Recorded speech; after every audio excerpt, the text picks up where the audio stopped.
Hello and welcome back to Tectonica. So we have delivered almost all the cubes. I just need to wait for the last few to come by. Thought I'd hop in a little bit early.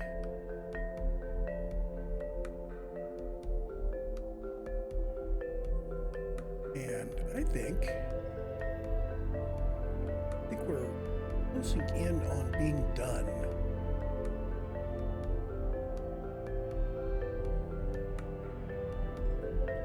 Just for curiosity, I'm going to go make sure my cubes are still building, because I did calculate resources, which means I could have a calculation error.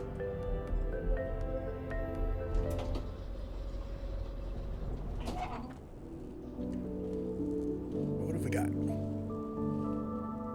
We have 8 machines making white cubes. All have varying amounts of resources, and it looks like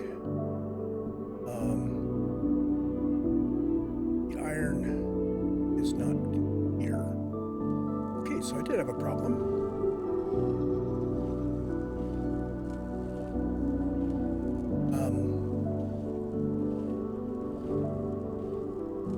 Well, that's interesting.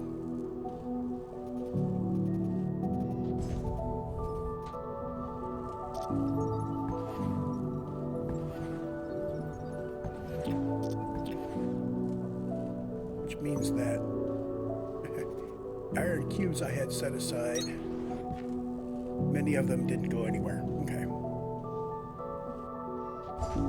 So that could be why we stopped making cubes so very, very near being completely done.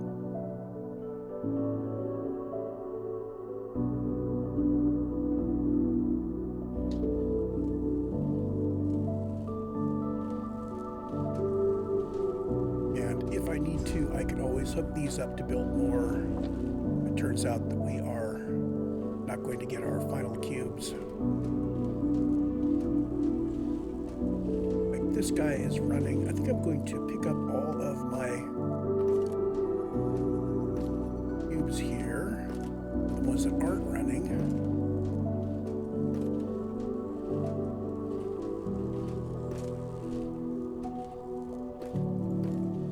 What I'm going to do is trigger each one of these to run one more time.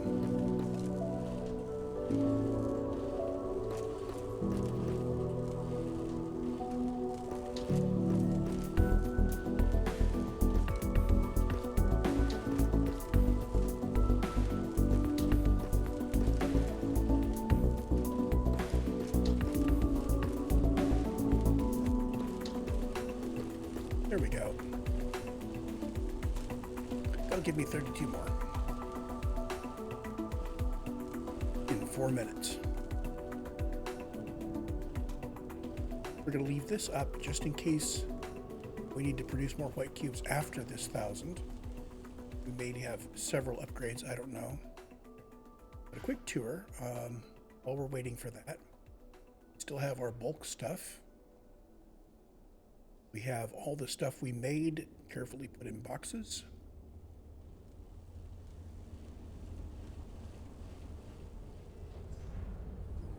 Let's start from Lima and work our way up. This should take a few minutes.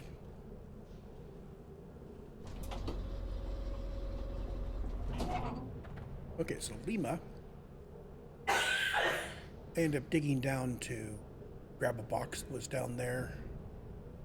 Lima is otherwise untouched. It is still providing iron and copper ingots if we ever pick them up again.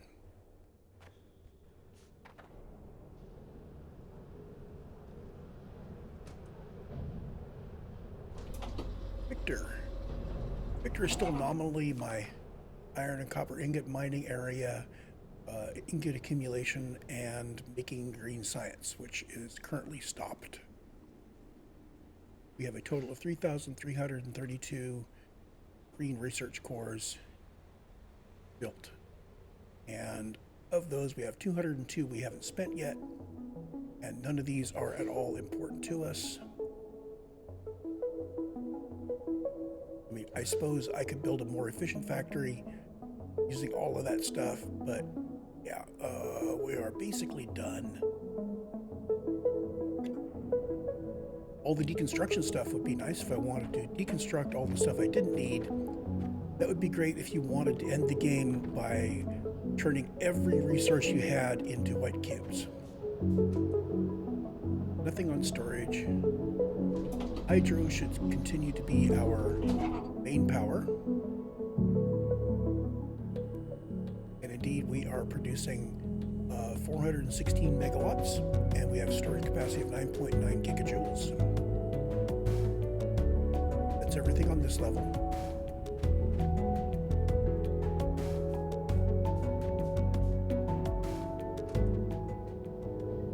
Admin, we were just on. Notice we put all of our drill bits in there because we aren't going to be drilling anymore.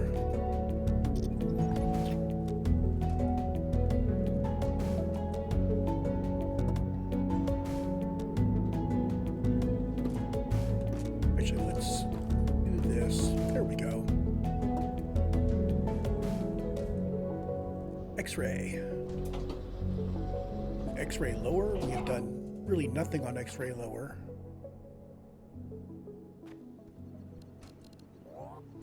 X-ray itself continues to be our Atlantum operation. We are still blasting chunks of Atlantum, which are being turned into Atlantum slabs and being divided between making Atlantum ingots and being boxed up to send out. We have quite a lot of it. We are about half full there, so that'll take a while. At the rate at which we're doing these, this will go for a very long time before it fills. Here's our throttle thing that assures that we get 20, 10, 5, 2.5 per minute down here.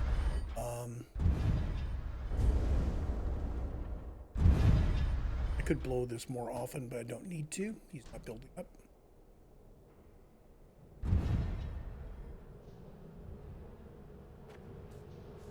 Now let's go to X-ray upper. Was that 17? I don't have my post-it note right now. X-ray upper, we have run out of fuel for our smelters. Well, that's interesting. I thought I was sending diesel fuel up here.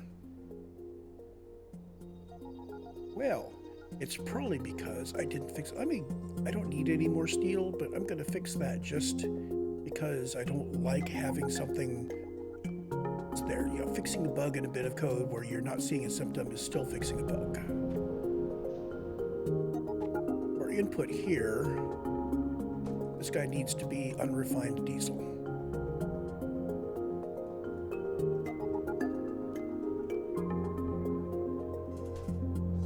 There we go. We check our inventory.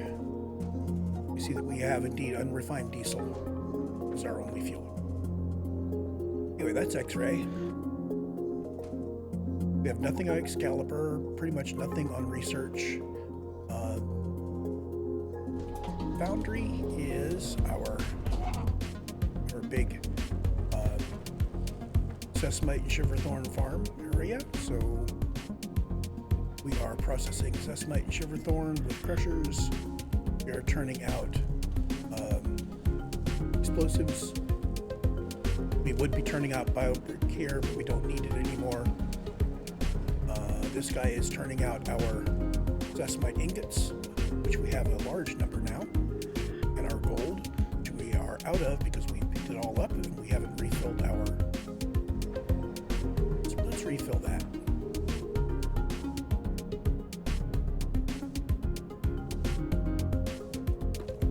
We're just going to dump all of our scrap in there, just in case we need more gold in the future. Probably don't, but you know, why not, right? This, of course, is our pure diesel plant, all nice and wrapped up in a compact form. The main effect of the compact form is this is now impossible to debug if it goes wrong. Well, it's not possible to debug, but to fix it, you have to drill down in and remove things on the way in and set them back up on the way out. It's kind of like, you write some complicated code and you get a really great algorithm going. You go down to the assembly code and you just pipeline the heck out of it. Press all the loops. And now it's completely weird and intertwined. And if you ever want to fix it, you kind of have to reverse all that. But totally worth it from a performance viewpoint. And for a viewpoint here, if I had not packed this all up, it would probably have taken this entire floor and more.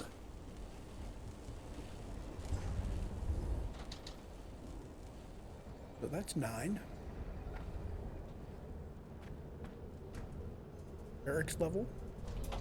Previous playthrough, I put way too much on barracks level.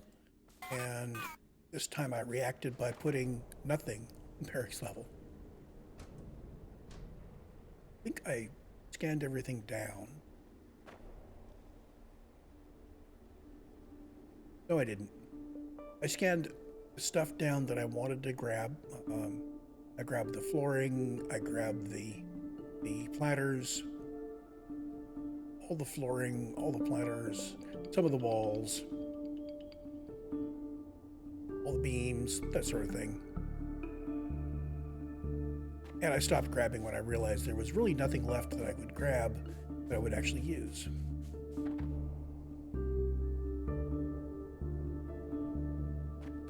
Unlike last game where I basically tore it all down. Freight is a wonderful level, and I think if I do another playthrough, I may put my main factory on this level because we can put all the hydro down at the bottom. And this is actually a very tall level, so you can dig out above. We may need to ship in resources, but that's okay. Still have one thing shining in there, is that hunk of metal. We've already scanned it, but it continues to shine at me. I'm going to give one more shot at scanning these things that are still doing the shine. Oop, no change.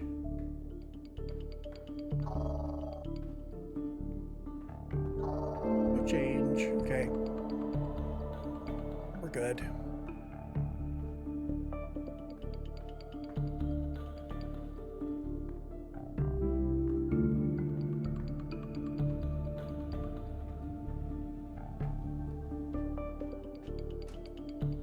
Sierra. We are continuing to keep Sierra pumped out because we also have things we are harvesting on Sierra. We have carbon powder bricks over here and over there. I think these are actually above the ultimate sand line. Pretty sure that one is. I think this one is. But if we let it reclaim, sand originally engulfed this back wall. So the sand might keep us from delivering this stuff.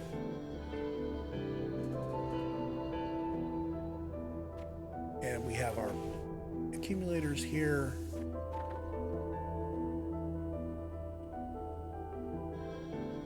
How are we doing here? 3.6. Okay, that actually is running a little low. Let's top up the power here. I remember I took down a lot of our crushers that were providing power, and I think I left just the one crusher, which apparently is not quite enough. Okay, we can hit that power every once in a while. Just have to keep checking back every few hours.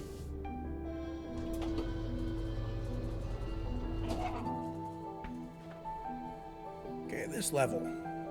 We are also keeping this level pumped out. Not because there's anything here that we want to keep exposed, but because it's a nice source of some sand. And yeah, that's it.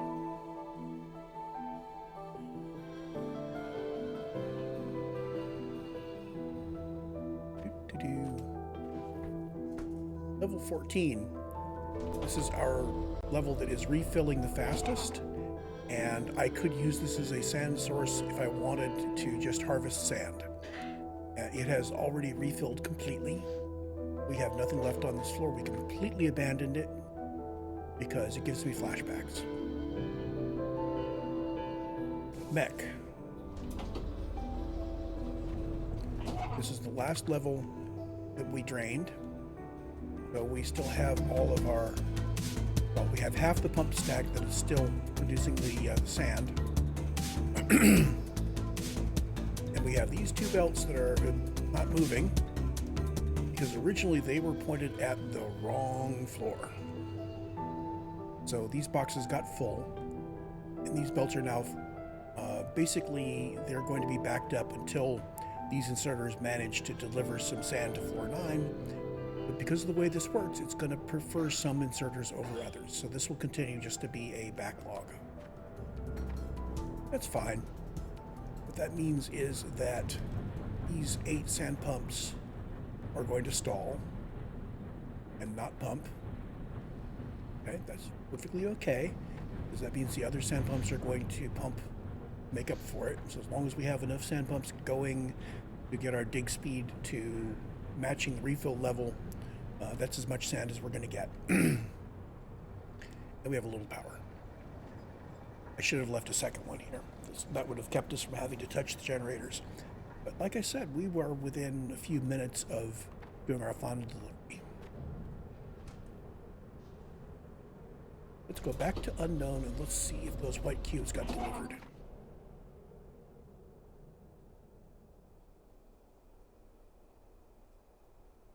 It looks like they were delivered. It looks like we filled it up and sent some more. We are ready to go. Let's repair the terminal and we'll see what happens.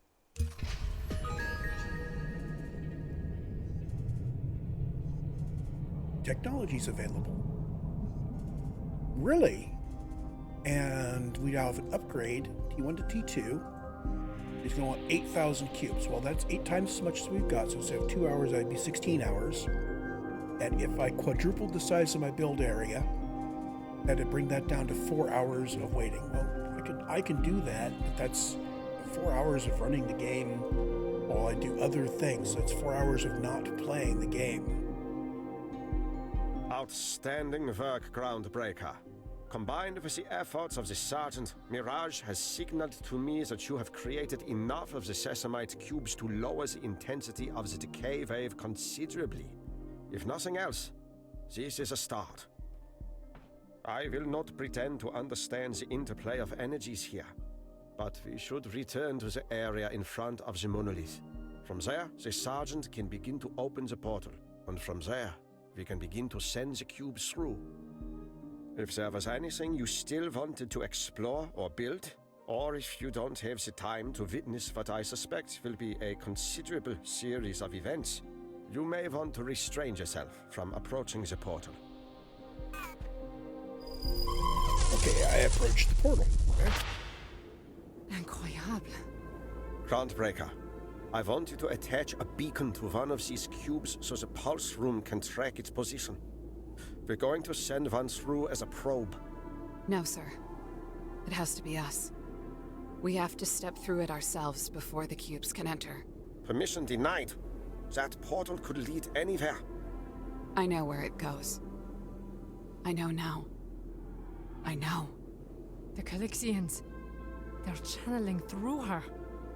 Portal readings beyond calculation. Means to assist you will be unknown. Sparks. Please reconsider. Sparks. I'm sorry, sir. I'm sorry, Davika. We've come too far. Groundbreaker, take us in.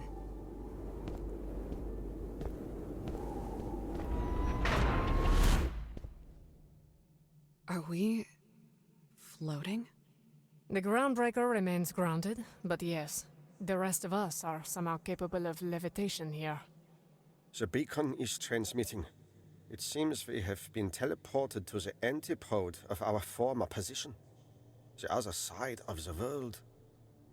Is this place really what it looks like? It is. The design is alien, but the intent is unmistakable. This is a rocket silo, encased in invincible stone that would have made it impossible for us to access through any means but the monolith, and what we see have built within it. Vessels? No. Impossible. Those skyscrapers are the size of continents. They must be 1,000 times the size of the world bearer that brought us here. The fuel alone to launch even one of them would be inconceivable. Unless an entire planet was dedicated to doing so. Imagine every resource within it acting as a supply channel. Each one providing unique resources for every stage of these rockets, crafting them piece by piece, missing only the blood to run through it. A workforce. Harvesting and refining everything within Calyx. Feeding these monolith portals with supplies to build these behemoths. Our greater purpose. We came to Calyx to build a factory, but Calyx already was one. We came to build machines. We were meant to become them. A fate we narrowly avoided thanks to the Groundbreaker. But the fact remains that we have not succeeded in removing the Sessamite from Calyx by bringing it here. We will have to do more than feed it to these rockets. We will have to launch them as well. No, we can't. You don't know what the writing on this screen says, do you? We know you've been staring at it since we arrived, Sergeant. Don't leave us in suspense. It's a targeting computer, designed to retrace the path of whoever comes here. If we launch these rockets, they go straight for Earth, with the cubes as a payload. And then Earth becomes... another Calyx. Or it would if this Sessamite hadn't been turned by the decay wave. Because it was, Earth doesn't become a part of all of this either. It just reproduces the decay. It just kills everyone. Another ending. So, we were wrong about the Calyxians having no plan for us, cutting off their process and then taking control of their own game against them. Even though we made it to their silo with our free will intact, they've still left us with only a single way to dispose of the Sessamite. Firing this rocket at Earth, and destroying humanity instead. Wait. Once we load enough cubes to finish a rocket, I think I know how to use this computer to reconfigure the targeting.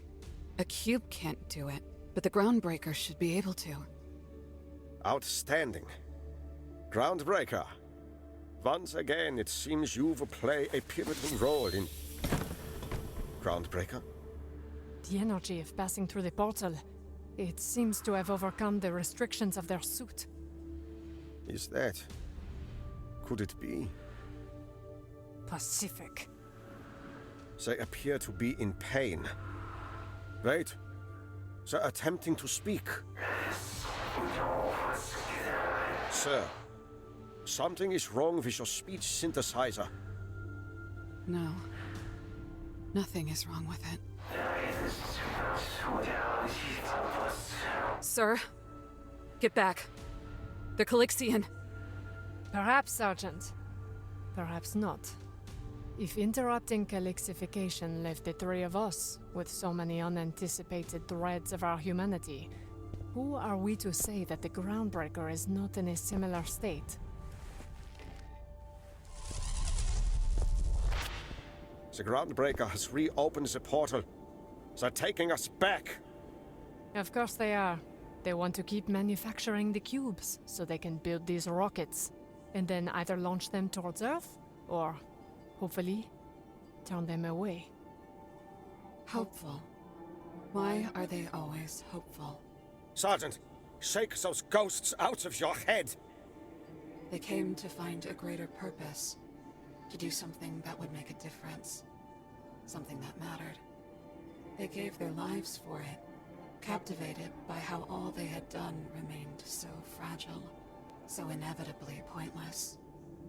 And yet, when they find purpose, a chance to undo the very existence that has given them so much pain, So many empty promises. They shy away. Why? Because we can. Because despair is not an argument. Because the echo of misery you've chosen to spread across the universe amounts to nothing more than a voice that already existed inside anyone who ever tried to make the world a better place. And if we were not stronger than that voice, we would not be here. You're right. Both of you. It's not me saying all this, but it is. But if I know better, I'm sure the Breaker does too.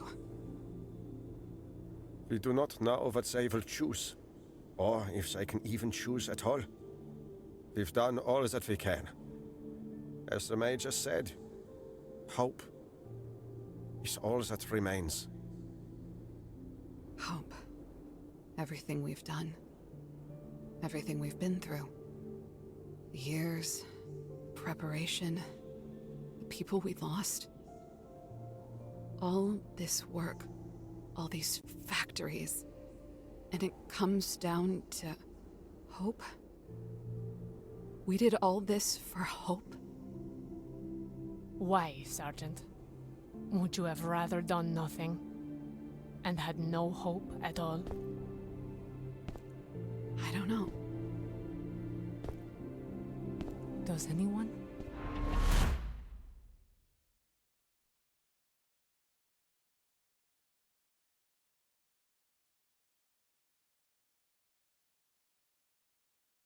Okay, that's really the end of the game for me. We could satisfy additional upgrades, upgrade this terminal by sending it 8,000 cubes, and then continue onward with more upgrades if there's any. But at this point, it's time for final thoughts on the game. I've done 2 complete playthroughs with differing attitudes. As you can tell, I never uploaded the recordings of the first playthrough because I got so many things wrong, and it got very frustrating near the end because I didn't expect to be spending quite so much time sitting and waiting for things to happen. After the second playthrough, we are well over 100 hours in this playthrough.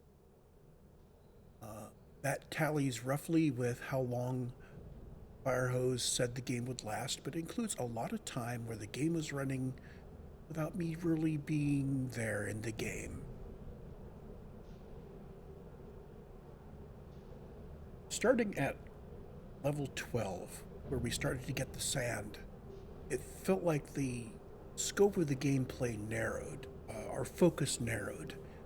It felt like, well, that's really where things started that I think never got put into early access. It feels like it wasn't fleshed out.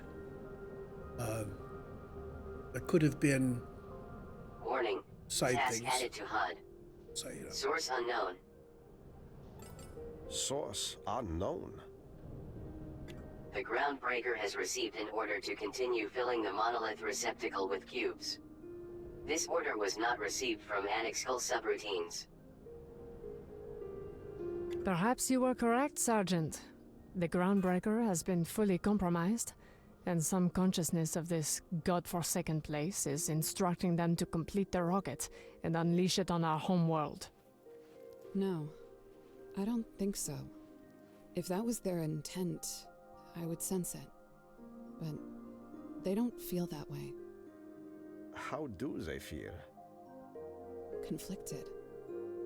Either way, from this point forward, I am afraid they are on their own.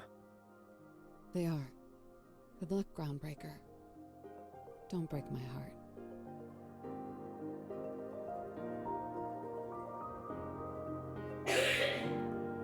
And I think that's their closing words. Anyway, continuing my thoughts on it.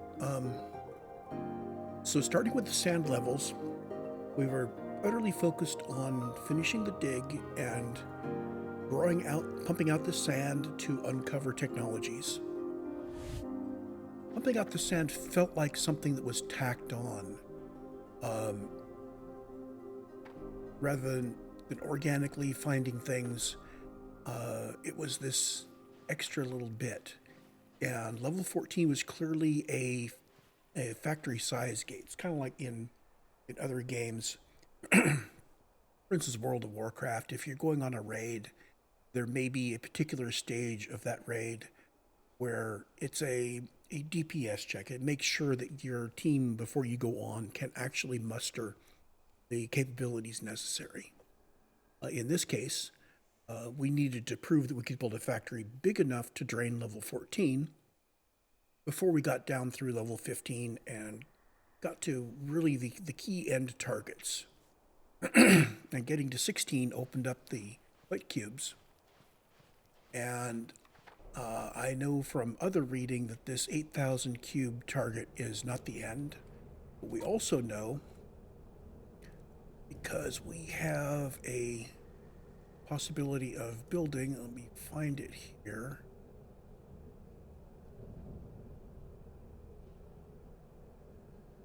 These. So we're constructing the cubes now, and they're not cheap. I mean, they're not hugely expensive, but they're not cheap. But now they're asking us to take 400 of them at a time and batch them up into 4 of these, and we're clearly going to be delivering spectral cubes. I think I saw somebody post that they had, quote, finished, unquote, and the final goal was tens of thousands of these cubes. And what I noticed on Sierra is we have some augmentations of speed, and we also have the idea that as you make more yellow cores, you can make smelting and assembly and mining and threshing all go faster. So the more yellow cores you have, faster it goes. So you can sit there and churn out a bunch of yellow cores and make all your machines run really fast.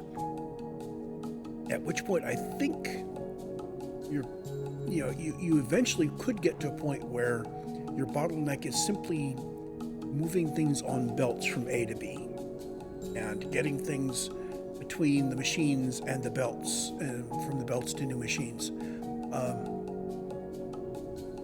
This implies to me that you end up with a really huge factory, which is basically the same tree of items replicated over and over again out in parallel to make more and more and more, and replicating a solution. I could see solving the problem of making the X100 cubes. Okay, how do I build a factory that does that? What is the best set of recipes to do that based on the resources that I can get my hands on, based on the resources I prefer to use over the others?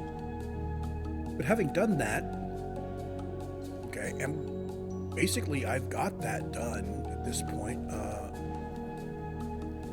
We go to admin.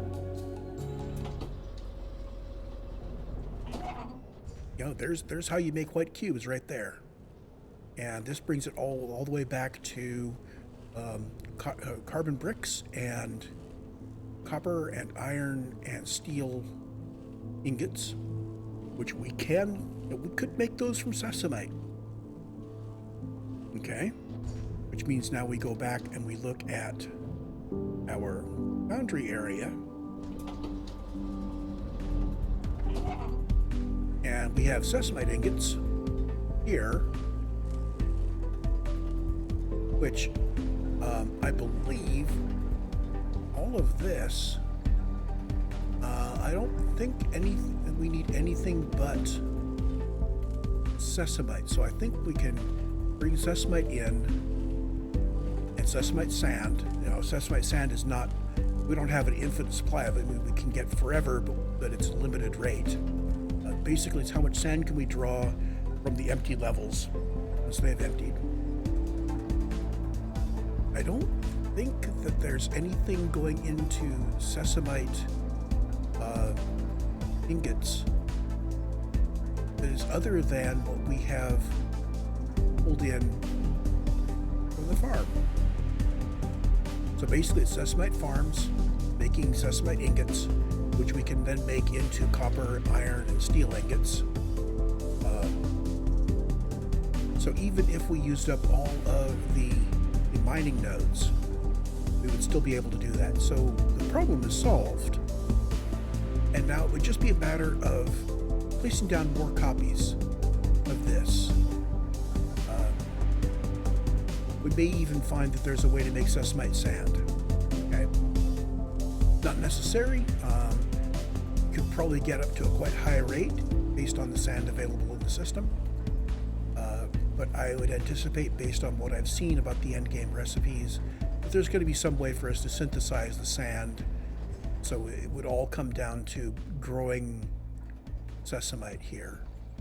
It's kind of crazy. We're trying to get rid of Sesamite, and yet the core to our factory is farming Sesamite. So at this point, I think, as far as my style is concerned, I've gotten everything out of this game that I want. And I see where it goes in the future, and maybe, I'm gonna keep the save around. Maybe in the future I will pick it up and I will actually produce that factory. I'll just let it run in the background, and we'll see if anything happens of interest. Maybe years from now.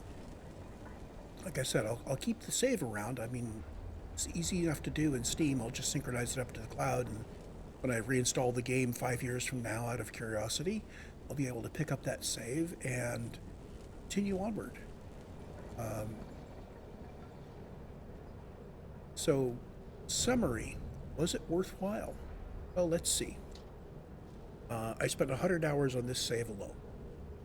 I spent close to 150 hours on the previous save. That's 250 hours, and that's since the game went 1.0. Okay. According to Steam,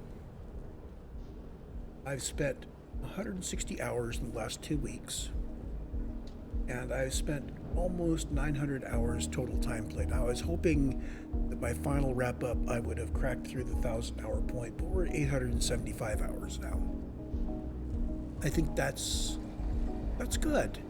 The game was not expensive, and it held my interest for 875 hours of gameplay, minus whatever time I left the game running in the background, to let things percolate, let things drag out. So I'm going to head back to the final monolith, and we'll let this be the final shot.